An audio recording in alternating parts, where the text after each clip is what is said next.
اللہ آپ کو رنگ لگائے، کیا ایسی خوبصورت دعا آپ کو کبھی کسی نے دی ہے؟ السلام علیکم، کیا حال ہیں؟ آئی ہوپ آپ بالکل ٹھیک ہوں گے، خوش ہوں گے اور خیریت سے ہوں گے۔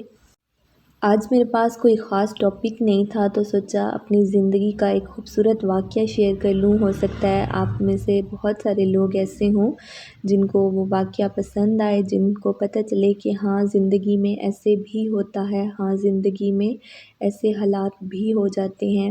اللہ تعالیٰ آپ کی کس طرح سے مدد کرتا ہے اور اللہ تعالیٰ آپ کو کن کن راستوں پہ کامیابی دیتا ہے۔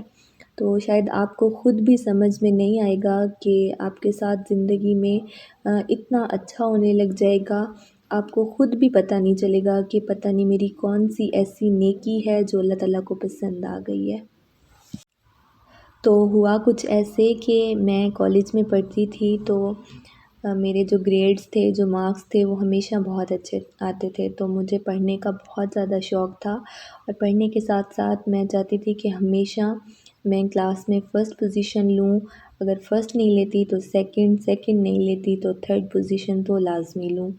تو ایسے ہی ٹائم گزرتا گیا اور ہمارے جو ایگزام تھے، مڈ ایگزام ہوئے تو میرا رزلٹ اتنا اچھا نہیں آیا۔ پتہ نہیں میں نے صحیح سے پڑھا نہیں تھا یا کون سی ایسی بات تھی کہ میں پڑھائی میں اچھے مارکس نہیں لے سکی۔ تو مجھے بہت زیادہ دکھ ہوا کہ پتہ نہیں میں فائنل میں کس طرح سے اچھے مارکس لوں گی یا کس طرح سے کامیاب ہوں گی، تو میں بہت زیادہ ڈپریس رہنے لگی۔ پھر ایک دن ایسے ہوا کہ میں ایک دن کالج جا رہی تھی تو راستے میں ہماری کالج کی بس جا رہی تھی، تو اس میں اکثر جو کام کرنے والی ماسیاں ہوتی ہیں وہ بھی کبھی نہ کبھی اس میں سفر کر لیتی تھی۔ تو ایک دن جب بس جا رہی تھی، میں اس میں سوار تھی تو اچانک اس میں ایک آنٹی آئیں، انہوں نے کہا کہ میں نے تھوڑے فاصلے پہ کہیں پہ جانا ہے تو آپ برائے مہربانی مجھے بھی ساتھ لے کے جائیں۔ اس نے بس والے سے پوچھا، جو ہمارے کالج کی بس تھی اس کو بولا اس نے، تو انہوں نے کہا کہ ٹھیک ہے آپ آ جائیں۔ تو جب وہ بس میں انٹر ہوئی تو جو ساری سیٹس تھی وہ پہلے ہی فل تھی، اس میں پہلے ہی لڑکیاں بیٹھی ہوئی تھی، تو وہ آنٹی میرے پاس آ کے کھڑی ہو گئی۔ اب میں نے ان کو دیکھا کہ وہ بس میں کھڑی ہیں، میں خود بیٹھی تھی تو مجھے اچھا نہیں لگا۔ میں نے ان آنٹی کو بولا کہ آنٹی آپ ایسے کریں، آپ میری جگہ پہ آ کے بیٹھ جائیں۔ تو آنٹی نے مجھے دیکھا اور کہا کہ نہیں میں ایسے نہیں کر سکتی، میں ایسے بالکل بھی نہیں کروں گی۔ تو میں نے جب ان کو بار بار بولا کہ آنٹی آپ ادھر بیٹھ جائیں، مجھے اچھا نہیں لگ رہا، تو آنٹی نے میری بات مان لی۔ تو پھر وہ آ کے میری سیٹ پہ بیٹھ گئیں اور میں ان کی جگہ پہ بس میں کھڑی ہو گئی۔ تو میں نے پورا راستہ کھڑے ہو کے طے کیا اور آنٹی نے میری سیٹ پہ بیٹھ کے اپنا جو سفر ہے اس کو مکمل کیا۔ تو راستے میں ان سے باتیں کیے جاؤں، میں ان سے ان کے حالات کے بارے میں پوچھ رہی تھی کہ آپ کے گھر پہ کتنے لوگ ہیں، اس طرح سے میں ان سے باتیں کر رہی تھی۔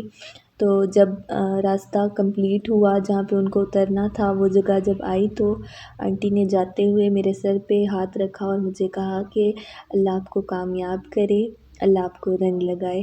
تو میں مسکرانے لگی، مجھے بہت زیادہ اچھا لگا کہ آنٹی نے مجھے دعا دی ہے۔ تو پھر میں اپنے کالج چلی گئی، مجھے یہ واقعہ بھول گیا کہ ایسا کچھ ہوا تھا۔ لیکن آپ یقین کریں اس کے بعد جب میرے فائنل ایگزام ہوئے تو حالانکہ میں نے اتنا اچھا نہیں پڑھا تھا، مجھے کوئی امید نہیں تھی کہ میرے اتنے اچھے مارکس آئیں گے، لیکن اس سال ایسے ہوا کہ میری پھر سے فرسٹ پوزیشن آئی۔ حالانکہ میرے مڈ ایگزام جو تھے وہ اتنے زیادہ اچھے نہیں ہوئے تھے، مجھے خود امید نہیں تھی کہ میرے اتنے اچھے مارکس آئیں گے یا میں کوئی پوزیشن لوں گی، لیکن اس سال بھی میری پوزیشن آئی۔ تو آج جب میں یہ واقعہ یاد کرتی ہوں تو مجھے ایسے لگتا ہے کہ اس دن میں نے جو نیکی کی تھی شاید اللہ تعالیٰ نے مجھے اس کا صلہ دیا ہے، شاید یہ نیکی کا صلہ ہے، یا ایسے بھی کہہ سکتے ہیں کہ ان آنٹی نے مجھے جو دعا دی تھی یہ اس کا صلہ ہے۔ تو مجھے یہ بات بہت زیادہ اچھی لگی۔ کہتے ہیں کہ آپ جو نیکی کرتے ہیں اس کو کسی سے شیئر نہیں کرنا چاہیے، لیکن مجھے یہ ضرورت محسوس ہوئی کہ آپ کو بعض دفعہ اپنی نیکیاں دوسروں کو بتانی چاہیے، اس نیت سے نہیں کہ آپ نے کوئی نیکی کی ہے، بلکہ اس نیت سے کہ اللہ تعالیٰ آپ کو اس طرح سے بھی اجر دیتا ہے۔ اللہ تعالیٰ نے جو وعدہ کیا ہے کہ وہ آپ کو آپ کی نیکیوں کا اجر دے گا، تو اللہ تعالیٰ اس دنیا میں بھی آپ کو آپ کی نیکی کا اجر ضرور دے سکتا ہے۔ تو مجھے یہ واقعہ اچھا لگا تو میں نے سوچا آپ لوگوں سے بھی یہ شیئر کر لوں۔ ہو سکتا ہے کسی کی زندگی اس بات کے بعد آسان ہو جائے، کسی کو یہ بات سمجھ آ جائے کہ آپ کی جو نیکی ہے وہ کبھی بھی رائے گاہ نہیں جاتی، اس کا صلہ بہت اچھی صورت میں نہ صحیح لیکن اس کا صلہ اچھی صورت میں ضرور ملتا ہے۔ اور یہ میرا نہیں، یہ اللہ تعالیٰ کا بھی انسان سے وعدہ ہے کہ جو اچھائی کرتے ہیں اللہ تعالیٰ ان کو اچھائی کی صورت میں اجر دیتے ہیں۔ تو امید کرتی ہوں آپ کو یہ واقعہ اچھا لگا ہوگا۔ اگر ایسا ہی ہو تو آپ نے کمنٹس کر کے ضرور بتانا ہے، اور اگر اب تک آپ نے میرا چینل سبسکرائب نہیں کیا تو آپ نے میرے چینل کو لازمی سبسکرائب کر لینا ہے۔ انشاءاللہ پھر ملیں گے ایک نئی ٹاپک کے ساتھ، ایک نئی ویڈیو کے ساتھ، ایک نئی تحریر کے ساتھ، ایک نئی امید کے ساتھ۔ تب تک اپنا بہت زیادہ خیال رکھیں۔ اللہ حافظ۔